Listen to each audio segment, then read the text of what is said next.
नमस्कार मंडळी, आम्ही आहोत स्वित्झर्लंडमधील बासेल या शहरामध्ये. 7 दिवस आम्ही इथे राहिलो. आज आमचा शेवटचा दिवस आहे आणि इतके दिवस आम्ही घरीच जेवण बनवत होतो किंवा बाहेर काही ना काहीतरी खात होतो, पण इंडियन फूड ट्राय केलं नव्हतं.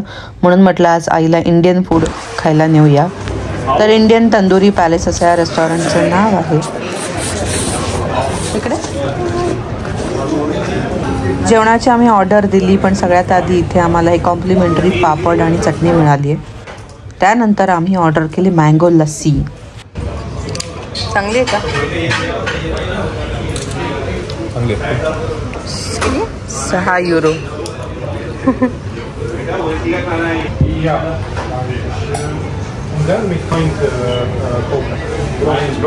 मंडळी, सगळ्यात शॉकिंग पहिली डिश आमची आलेली आहे ती म्हणजे ही पकोडा मिक्स, जी आम्ही ऑर्डरच केली नव्हती. त्यानंतर रायता मिळालेला आहे, पनीर बटर मसाला मिळालेला आहे आणि त्याच्यासोबतच इथे राईससुद्धा आला आहे.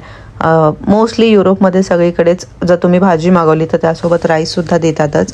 आणि ही पकोडा मिक्सची काय स्टोरी आहे ते मी तुम्हाला सांगते नंतर.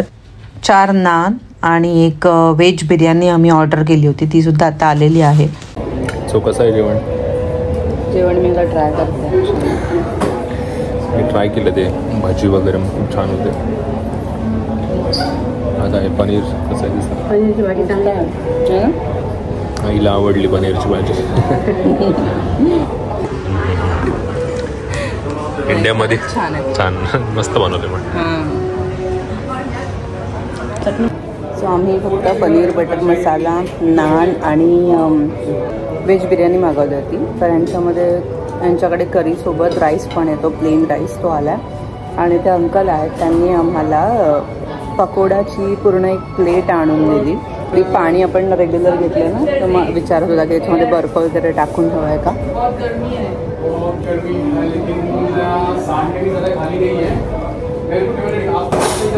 म्हणजे ते काम करणारे लोक खूपच फ्रेंडली आहेत आणि इथे येणाऱ्या लोकांशी असं वाटतं की त्यांचं बरीच लोक इथे पुन्हा पुन्हा येतात, त्यांच्याशी बोलण्यावरून वाटतं.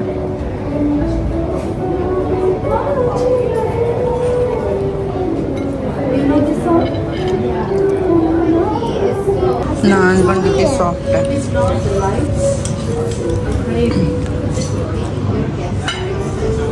रेस्टॉरंट पूर्णपणे फुल झालेलं आहे आणि बरीचशी इंडियन लोक तर आहेतच, पण त्याचबरोबर इकडचे जी लोकल लोक आहेत ती सुद्धा इथे येऊन आवडीने जेवतात आणि पूर्ण त्यांचा ग्रुप असे फ्रेंड्स वगैरे इथे आलेले आहेत आणि खूपच चांगलं रेस्टॉरंट आहे ॲक्च्युली.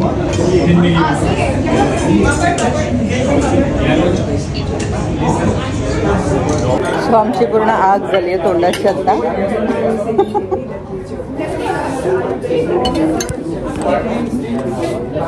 है ना? दही मागवला मी, रायता एक्स्ट्रा.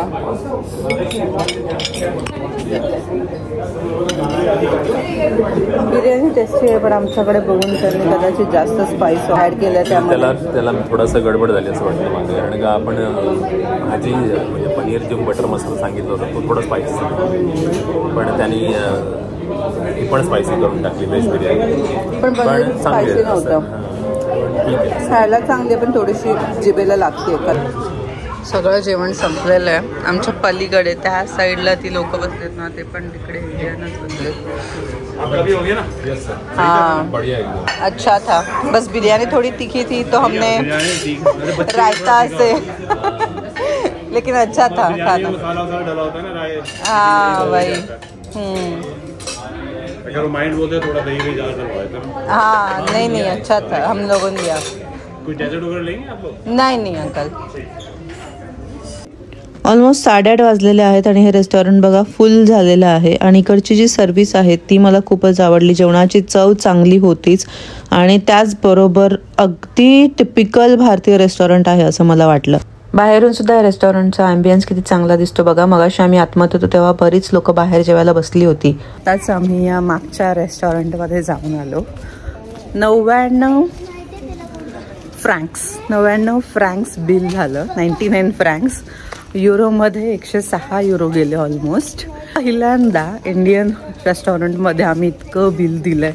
अक्षरशः 105 युरो, ते पण एवढ्याशा जेवणाचं. अगदी 4 नान आणि हे ते. त्या लास्ट टाइम आम्ही ॲम्स्टरडॅममध्ये पण एवढं जेवण जेवलं होतं, पण त्याचं मला वाटतं किती अराउंड 40-45 युरो बिल आलं होतं ना त्या दिवशी.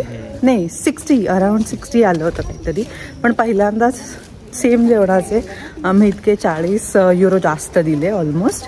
इतकं महाग आहे स्वित्झर्लंड.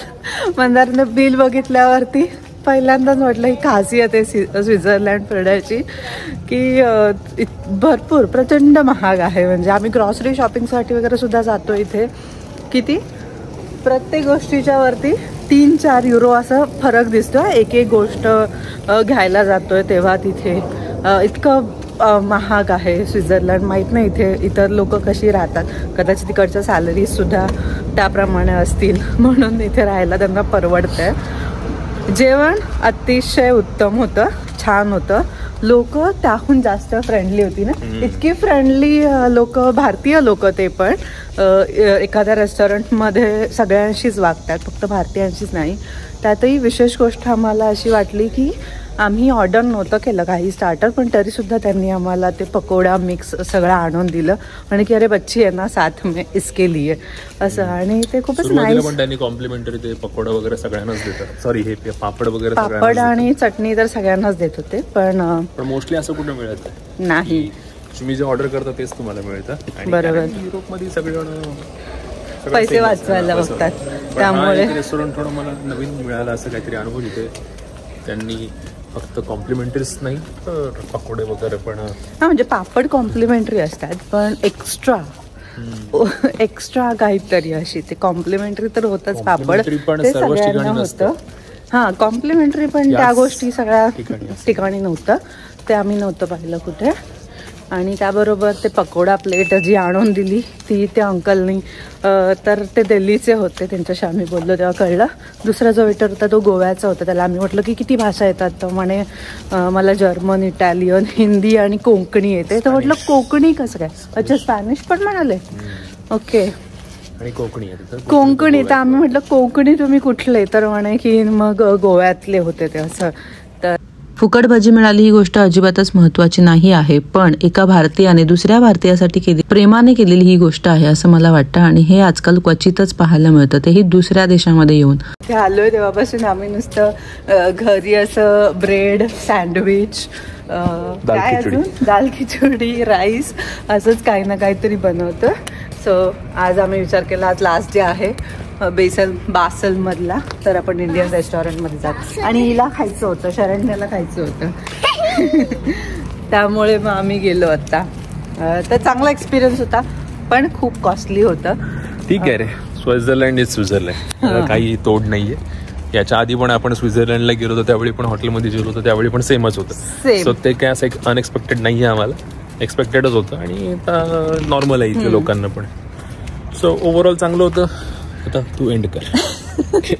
तर मंडळी, हे बासलचे व्हिडिओज आणि 3 देशांचे व्हिडिओज तुम्हाला कसे वाटले हे आम्हाला कमेंट करून सांगा. आणि अशाच नवनवीन व्हिडिओसाठी तुमच्या चॅनलला सबस्क्राईब करा.